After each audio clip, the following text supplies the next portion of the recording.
You know, when I was a kid, my mom always said to me, Julian, get your head out of the clouds. Get your head out of the clouds, kid. And you know what? To her credit, yeah, my head was kind of in the clouds. I was a little bit of a crazy kid from time to time. But you know what? Adults, especially moms, don't say to your kids, get your head out of the clouds. Say instead, get your head in the cloud. I'm Jolly Julian, and today we're going to talk about getting your head in the clouds in virtual reality in a way that might change virtual reality forever. Let's virtual our reality. Head in the clouds, head in the clouds, head in the clouds.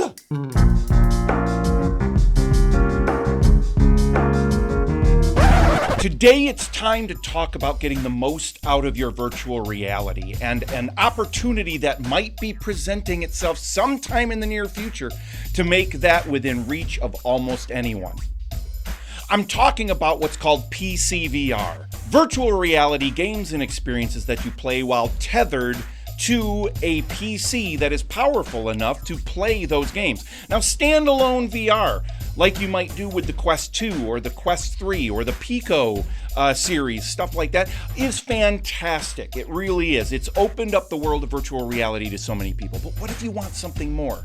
What if you want experiences that you can only get when you have the power of a PC behind it? Things like Half-Life Alyx, Lone Echo, Skyrim VR, these huge experiences that really bring the best of virtual reality right into our eyeballs when we strap that headset on. It's almost like expecting to win the Indy 500 while you're driving the old 1990s Ford Taurus that your Uncle Jeff gave you when he decided to get a sports car to impress the ladies. And spoiler alert, Uncle Jeff, it didn't impress him at all. Unfortunately, with a Quest 2 or a Quest 3, a standalone headset of any kind, you're just never going to be able to compete with the raw power that a PC has when you tether the headset to that PC. But don't worry. What if you can't afford a PC? What if you don't have one? Well, that's what we're talking about today, and that is the magic of cloud gaming. Interesting news just came out about a week ago that could change virtual reality for an awful lot of people forever. We're talking about what's called cloud game streaming. Now, for the last few years, we've heard rumblings that Meta and even other companies are working to try to get cloud gaming for virtual reality to become a thing. And what that means is you don't have to have a PC in order to connect and play PCVR level experiences. You simply put your headset on, you connect to this cloud service, and somewhere out there in the clouds, magically, there are PCs just floating up there in the air that are processing these games for you and sending them in their full fidelity to your headset to play. Isn't that magical? I don't know how they get those computers to float up there in the clouds, defying gravity.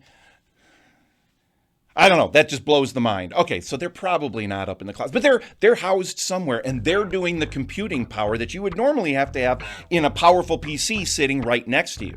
Now, just this past week, we found out that someone stumbled upon a little bit of code in the version 67 update for the Meta Quest 2 and Quest 3 headset that let them into something called Avalanche. Avalanche is the code name that Meta has apparently been using for this cloud-based service that they're working on. This person was able to get into Avalanche and attempt to launch a game called Lone Echo, which is a very high-end PC VR game from Oculus Studios that came out a few years back. It's an incredible game. I've played all the way through it twice. I absolutely love that game.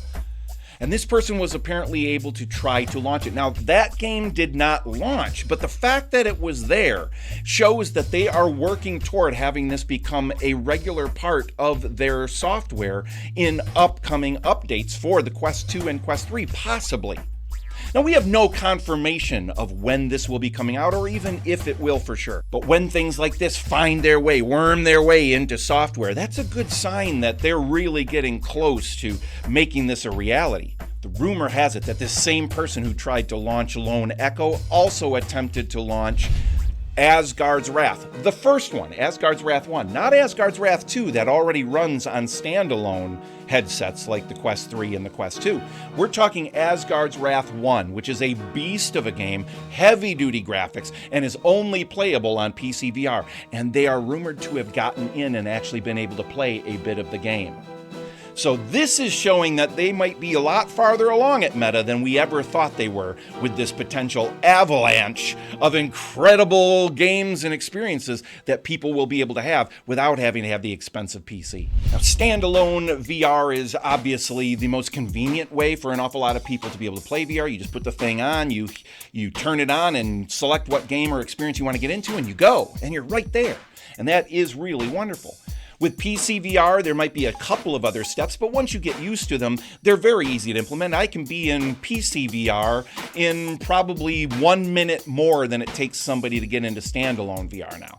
But with cloud gaming, it might be just as quick as clicking the cloud game. You might have 1 or 2 more clicks that you'd have to do.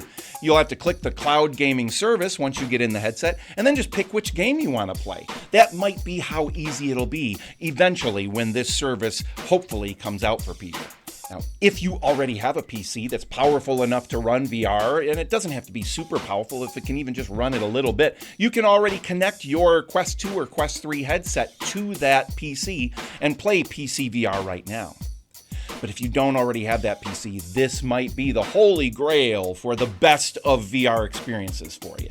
Now again, we have no confirmation that this is coming or that it's coming anytime soon, but this is a massive step in the right direction, showing that Meta is really putting some energy behind this, which means it's great for us as VR enthusiasts because it shows that Meta realizes that PCVR, that high-end VR with the best graphics and the best sound and the best experiences is really something that we crave. And up until now, Meta has been so focused just on standalone. It's a real encouragement to us to see Meta get behind the potential of bringing these great experiences to the masses through cloud gaming. Now, obviously, there will be some sort of cost for this. I'm sure it'll be some sort of a subscription. Who knows what they're going to charge for it? But again, when you're looking at investing in computers that might be, $1,500, $2,000, $3,000, $4,000 in order to be able to do really good high-end PC VR, this might be a wonderful alternative for people that just want to do it occasionally and want to get the best experience without having to put thousands of dollars into it. Now, again, the code name for this is Avalanche, and references to Avalanche have been popping up around the metaverse, the cyberverse, the interwebs, if you will, since around 2022, so for about 2 years now. But now this is the first that we really see of how close we might be getting to cloud gaming being a reality through Avalanche or whatever they end up calling it once they release it, hopefully. Now, Avalanche is far from being the first cloud-based service that's been out there for gaming and even for virtual reality. There have been Plutosphere and Shadow, both which have been really trying over the last few years to kind of break into that area, but both struggled immensely, and at least Plutosphere, I believe, had to close down because they just couldn't quite get it working and get it working to scale on a profitable level for them, which, hey, newsflash, companies have to be profitable in order to make these things happen. So with that, just wanted to bring that little bit of news to you today and dangle that little carrot of hope for you if you're looking for even better experiences to have in virtual reality on your Quest 2 or your Quest 3 if you're already loving some of the experiences that you're getting on standalone. I'm Jolly Julian. If you liked this video at all, please hit the like button and subscribe to this channel. I'm going to be coming out with more and more videos for you like this one, maybe even better. You know what? Let's set the bar even high. Let's go from standalone Julian to PCVR Julian. So if you like this at all, please hit the subscribe button and hit that bell notification so that you're notified when a new video comes out. I'm Jolly Julian, and I'm going to put my head back in the clouds and get into some VR. I'll catch you on the next video.